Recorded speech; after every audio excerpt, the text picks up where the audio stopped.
This episode of ETFZ is brought to you by promo code STORM15. Enter promo code STORM15 on FlexZoneSups.com and get 15% off your purchase. Get your newly released Green Apple Preflex today. Entering the Flex Zone this week, I'll be interviewing a man that believes it takes great thunder to make America. My guest has a passion for professional wrestling and has interviewed the likes of Diamond Dallas Page, Mark Briscoe, and Nikita Koloff, to name a few, and has combined his knowledge of the wrestling industry with his success in sales. My guest has been Salesperson of the Year, has won top sales honors on numerous occasions, and is the author of Grunt to Grow, Sales Lessons Learned from Professional Wrestling. Benjamin Burrows. You have entered the Flex Zone. How you doing, my friend? Oh, Brad, I'm doing wonderful. Thank you very much for that intro. And it is an honor and a privilege to be here talking with you and with your fans of the Flex Zone. Why don't you let the listeners know how it all came about, what happened when you grew up, what were you like, and maybe how you came to love wrestling? I authored the book, Grunt to Grow, Sales Lessons Learned from Professional Wrestling, and it's a legitimate look at the salesmanship, showmanship, and athleticism it takes to be successful in pro wrestling and how those lessons apply to professional sales. And Brad, it was literally born out of my passion as a child for professional wrestling. Watching the Worldwide Wrestling Federation and their stars, superstar Billy Graham and Bob Backlund and Bruno Sammartino and Chief Jay Strongbow. And my favorite wrestler, as crazy it is, from those days was Sonny King, who was a tag team partner to Chief Jay Strongbow in the WWF. How did this translate into the book? You talk about the sales, you talk about having your love for wrestling. How did you get to meet these wrestlers? How did you get to know them? You said you interviewed them in the past for this book. How did that all come about?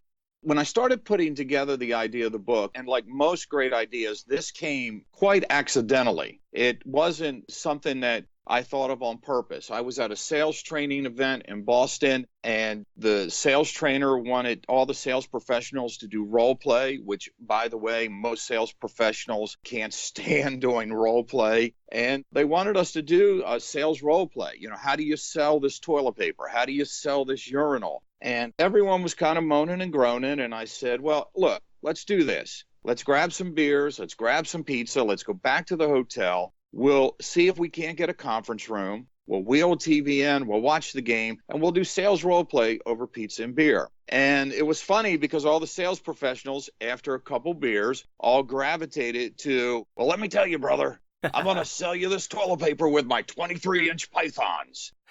Or I'm going to sell you this urinal, and can you smell what the Rock is cooking? I thought a urinal would sell itself because everybody's got to take a piss, right? Everybody's got to. And I let them go because they were all younger than me, a little less experienced than I am. And I just let them go. I let them have fun. And that's how you really start to develop sales ideas and sales presentations. But at the end, I said to everyone, I said, you know, and I don't know if you've thought about this, but to be successful in professional wrestling, you have to sell millions of pay-per-view buys. You have to sell thousands of tickets to live events, and you have to sell hundreds of pieces of merchandise. And you have to do this with your natural-born talent, your God-gifted personality, your learned skill, and in those damn wrestling tights. And to a man, everyone came up to me the next day before we finished breakfast and said, you should write a book about that. Do you have any direction as to how to even write a book?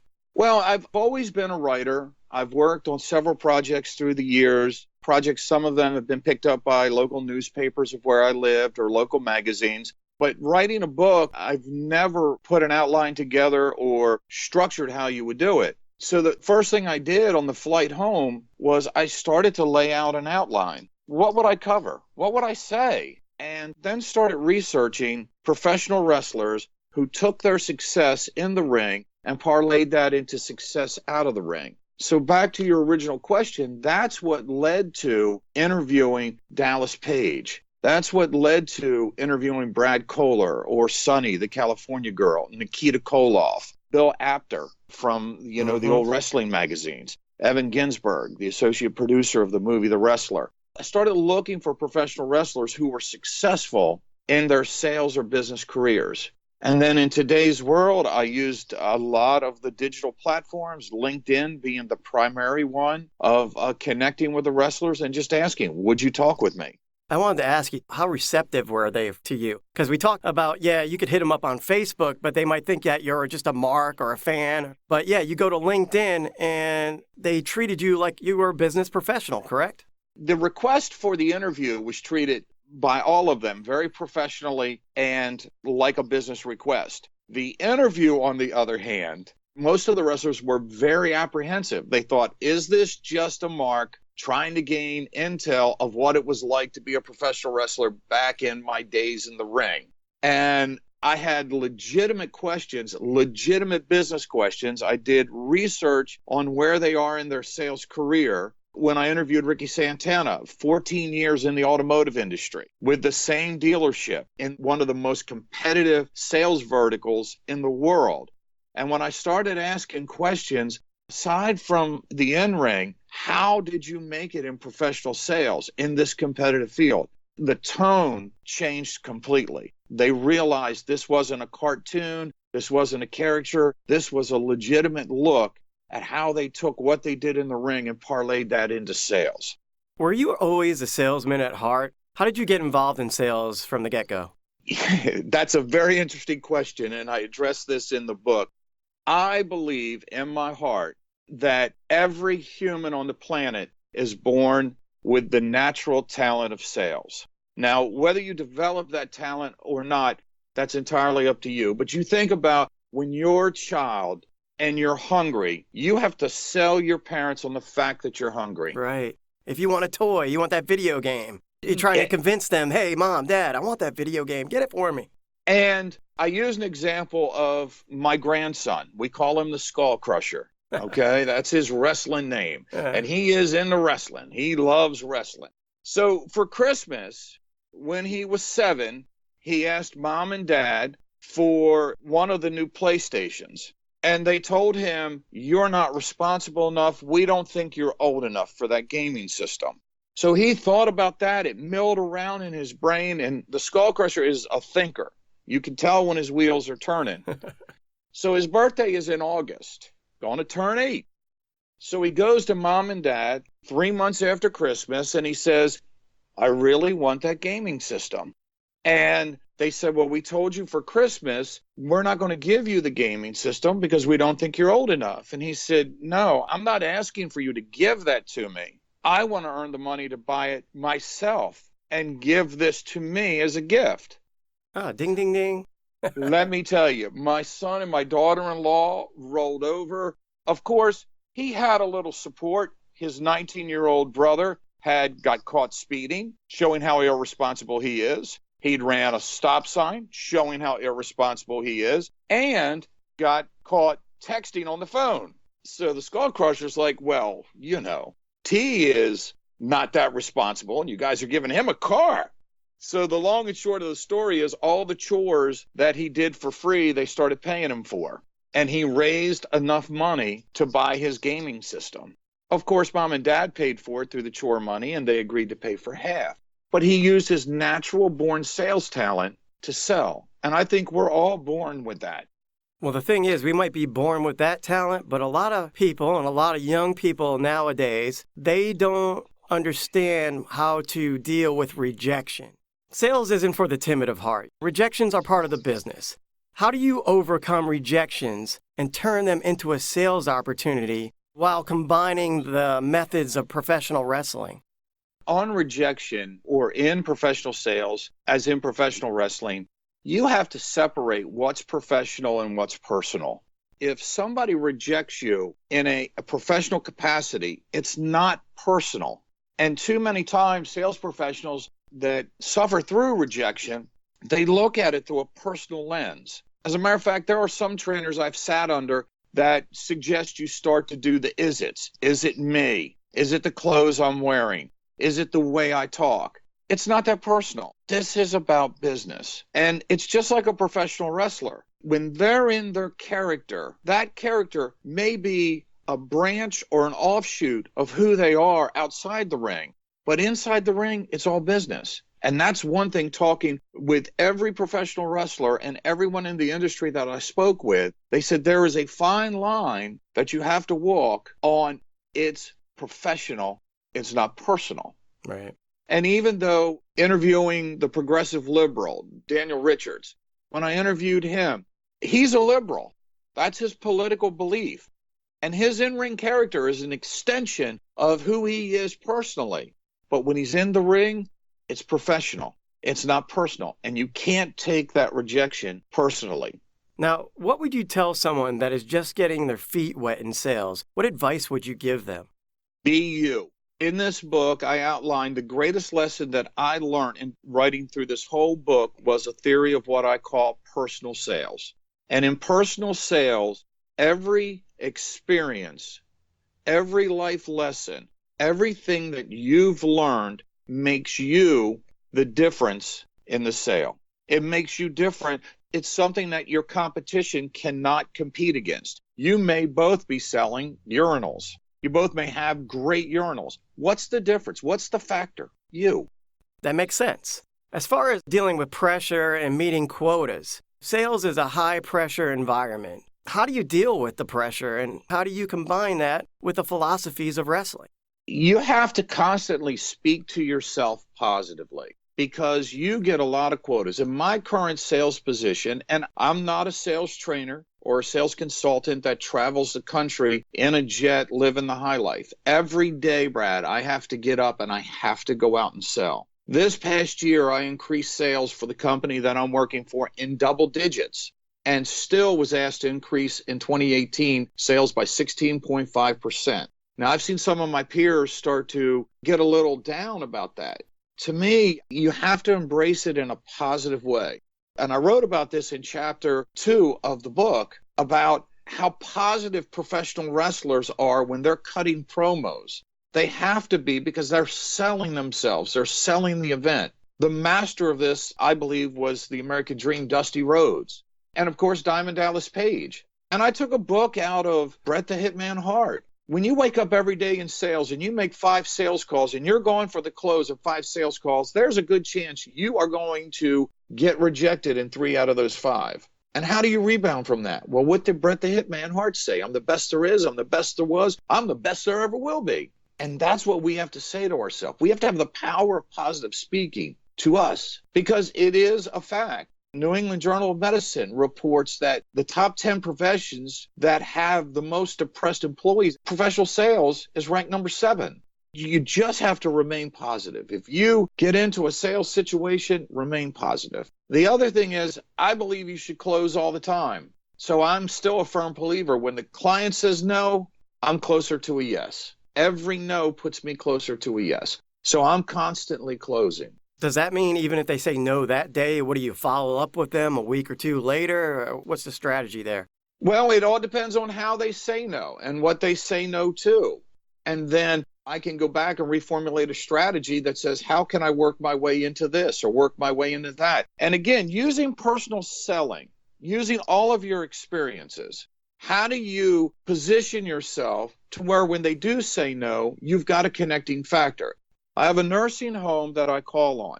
I was able to schedule an appointment 2 years ago with this account. He purchased some lighting from me 2 years ago. Here it is 2 years later. I can't connect with him at all. I can't get him to respond to my phone calls, can't get him to respond to my emails. Yesterday morning, I decided to stop by, stone cold in country. I asked for him. He came to the front desk, and his first words were, "I was just talking about you." Huh. And I said, "Really?"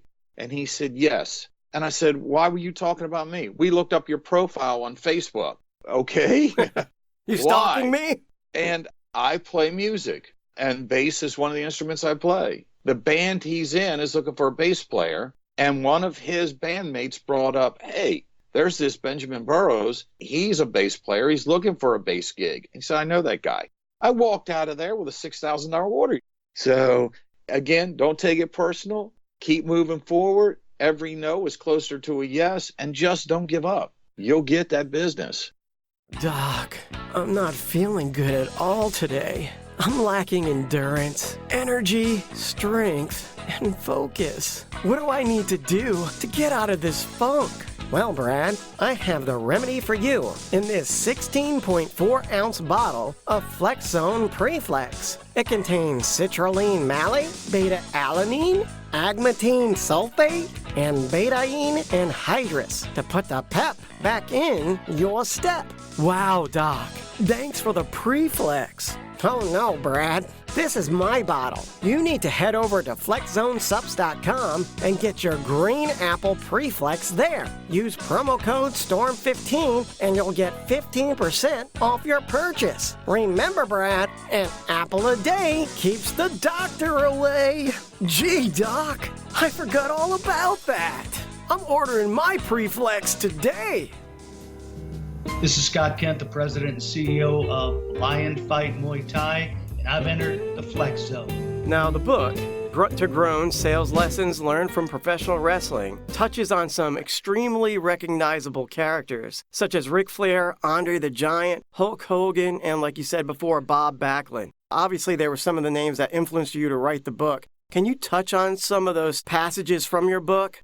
Oh, absolutely. Bob Backlund, and I've reached out to Bob and have had a digital conversation with Bob. His book was one of the influences in this. Backlund, from All-American Boy to Professional Wrestling's World Champion. And if you haven't read that book, it's a great book because it's extremely positive. The co-author of that book is a gentleman by the name of Rob Miller, who is an attorney. And Rob Miller loved Bob Backlund. And as an attorney, he started talking about professional wrestling and found other professional people in his circle of influence who loved professional wrestling. And that is why he reached out to Bob Backlund and said, let's write this book.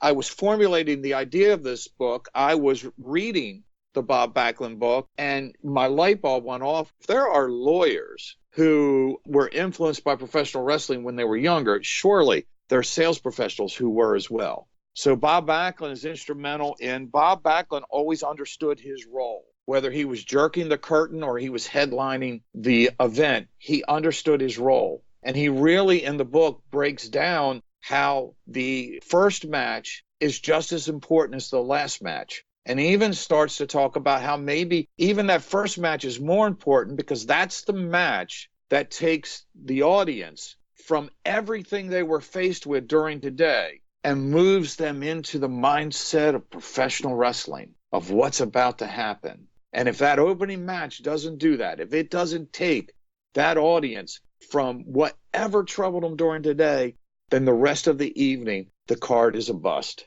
So he understood that.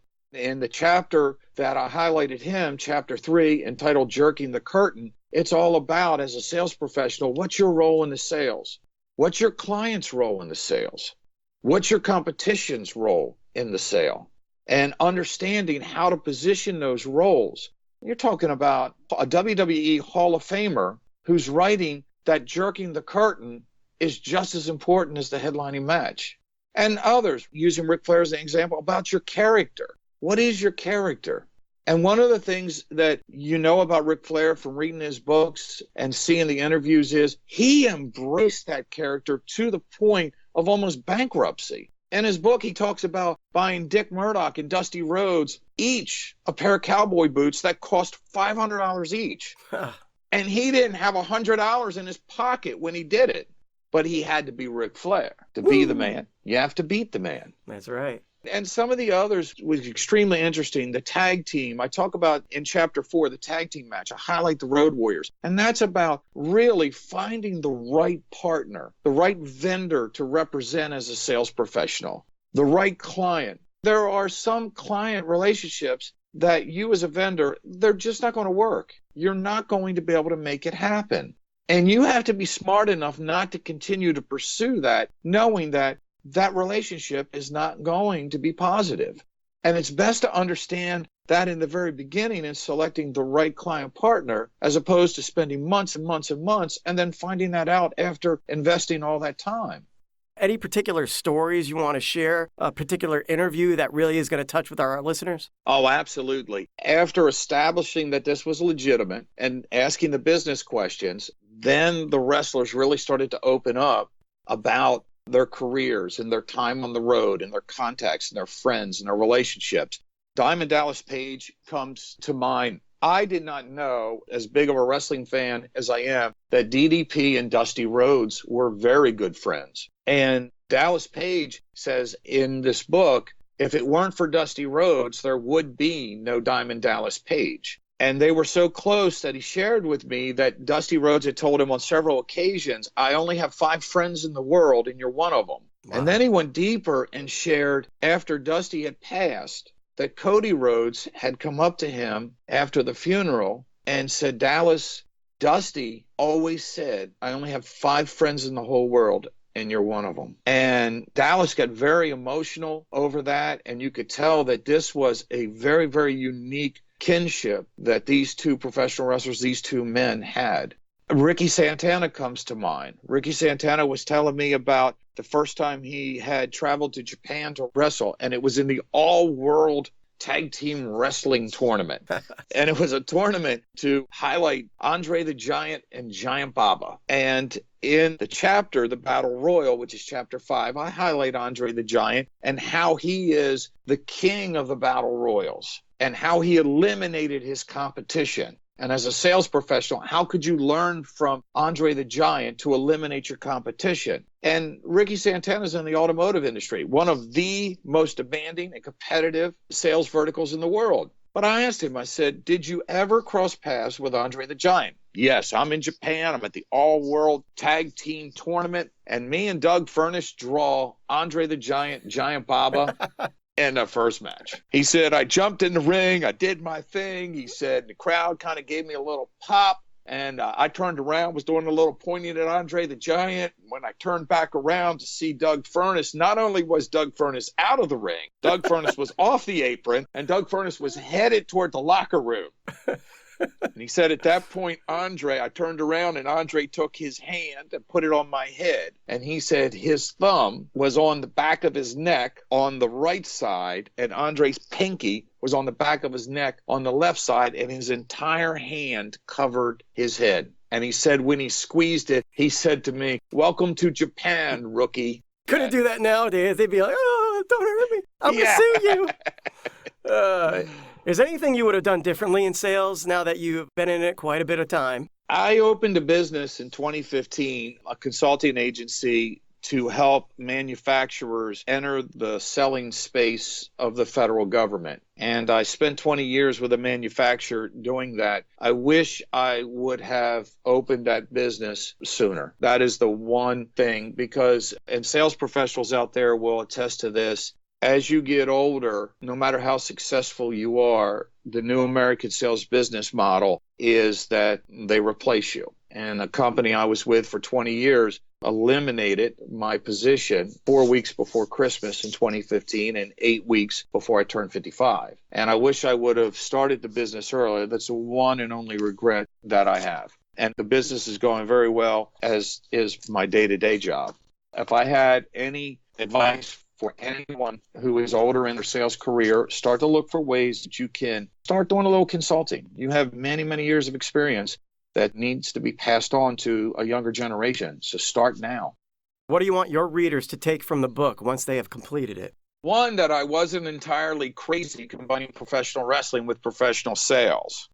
Because I get that a lot. How did you even figure out how to compare these two? Two, what I write about is real world sales. This isn't sales training. This isn't coming from the level of vice president of sales. This is for the sales professional who's going to be knocking on the door every day. And my hope is that they take this with great sincerity and start to employ some of what I write about and put it to real world use, because it does work. Personal selling does work. Having a single focus works. Being positive and talking to yourself works. And I was very fortunate to be able to send out, as I was writing the rough drafts, to sales professionals all across the country. And I asked them, put this to work. And they did. And it was an overwhelming response of folks saying, man, that works. It changed my perspective. It changed the way I close. It changed the way I present. And I'm not an expert. This is from life's experience. This is from my professional sales experience. So I'm not coming from being a sales trainer for 50 years. I'm not coming from what works in a classroom. This is what I've learned from beating the streets in a 30-year sales career. All right, it's that time again. When it rains, it pours. Question of the show. This segment is brought to you by promo code STORM15. Check it out on FlexZoneSubs.com. Put that promo code in and get 15% off your purchase. I've heard you were the Forrest Gump before he had a box of chocolates. What's all that about? I tell folks all the time, I was Forrest Gump before I was Forrest Gump. I ended up, as a young man, no intention of going into the Navy. My cousin asked me to take him to the recruiter. I got recruited into the Navy. Never thought I would be in the Navy. I was about 5 weeks into boot camp with the Navy, and the Presidential Honor Guard comes along in Washington. And they want to recruit me because I'm over 6'2". And I told them no. They worked on me for 2 days.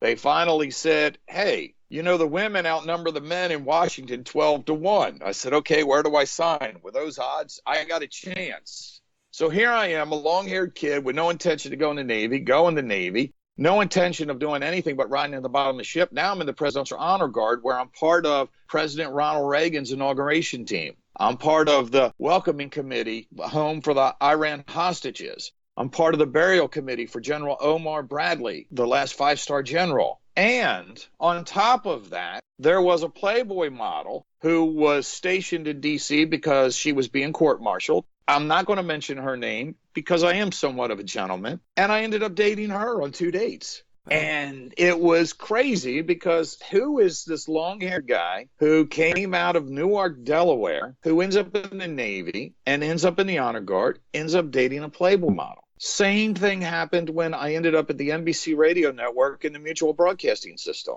I'd given up on my broadcasting career, wasn't making it as a DJ. As you know, there's not a lot of money in it. Was working as a warehouse manager at Lowe's when I met the vice president of the NBC radio network in the mutual broadcasting system. And I literally said, I hate you guys. And he said, why? I said, I send you tapes, I send you resumes, I never hear anything. I don't hear kiss my rear, nothing. And he said, well, give me your card. And I said, yeah, I'm a warehouse manager at Lowe's. Let me go in and get you a deck of them. Because I didn't have a card. Right. And he wrote my name and my phone number down. 2 weeks later, he calls me and says, I have a position. 2 weeks after that, I was hired by the NBC radio network and the mutual broadcasting system and went on to market the Larry King show. Nice. And got to meet Larry King and work with Larry King. I actually had him record an intro to our old phone machine when you used to have a landline back in the day answering machine. And his message, I have it on tape in my archives here. His message is literally, hello, caller. This is Larry King. Yeah, it's Larry King. Damn it, it's Larry King. Caller, this is Larry King. By the way, Ben and Pam aren't here. This is Larry King. I kid you not. For a minute, that's what he goes on and says. So I have been very fortunate. If you watch the movie Forrest Gump, how things kind of fell in line.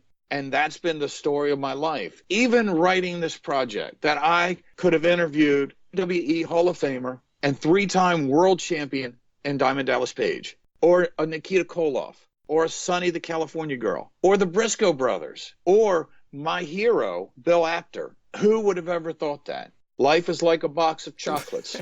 Damn right. It's been a pleasure interviewing you here. A lot of interesting stories to share, and people need to check out the book, Grunt to Groan, Sales Lessons Learned from Professional Wrestling. Benjamin, you got any shout-outs you want to make? Do you want to tell people where they can purchase the book? Well, the book is in editing right now. We're hoping to have it released by next quarter. You can email me, and I'll explain to you how to buy the book at greatamericanthunder@gmail.com. That's greatamericanthunder@gmail.com, and I'll let you know where you can buy it at. And please connect with me. If you're a sales professional or you're a professional wrestler, I'm working on a second edition, and I want to hear more stories, and I want to hear your sales successes and your sales failures and your wrestling successes and your wrestling failures.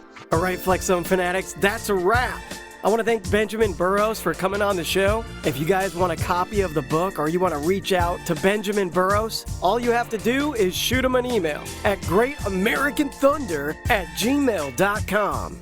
You're going to also want to check out Flex Zone Subs on Instagram at Flex Zone Subs, and FlexZoneSubs.com is the website. You know the deal. You know, Flex Zone fanatics, we are all born with a natural ability to sell. You hear that, ladies and gentlemen? It's in our makeup as human beings, starting at a young age.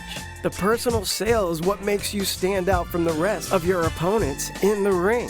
What promos are you cutting to provide value to your clients? Remember, you will encounter rejection and fall flat on your face from time to time. But you need to remember to not take it personal. Keep moving forward and stay positive. And you too can be the champion of your own destiny. I'm Brad Storm. You can follow me on social media on Instagram at BradStormLaNew, on Twitter at BradStormVO, YouTube Brad Lanew, and my business Voices of the Storm Recording Facebook page. And you guys already know the deal. We are on every platform known to man. We're on Apple Podcasts, iTunes, iHeartRadio, Stitcher, Spotify, and YouTube. I want you, the listener, to subscribe, review, comment, rate, like, and share with the world.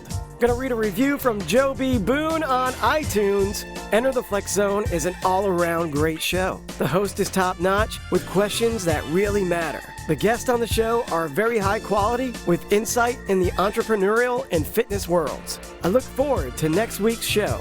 And Flex Zone fanatics, go check out Joe B. Boone's new website on nutrition. Check it out, joebboone.com. All right, everybody, it's that time to clench the fist and punch every day in the face. And I'll see you the next time we enter the Flex Zone. Oh, yeah!